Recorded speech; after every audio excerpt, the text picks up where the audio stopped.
अस्सलाम वालेकुम बाबा जी। वालेकुम अस्सलाम। बोलो बेटा। बाबा जी वो मेरे शोहर का काम नहीं चल रहा।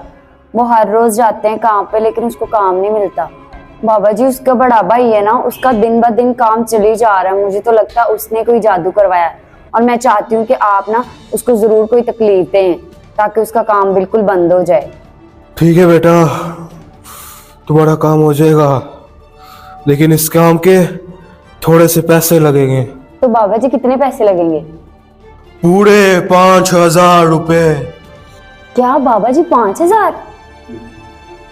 बाबा जी मैं गरीब हूँ और ऊपर से मेरे शोहर भी कोई काम नहीं करते और मेरे पास तो 5,000 नहीं है। आप 3,000 ले लें प्लीज।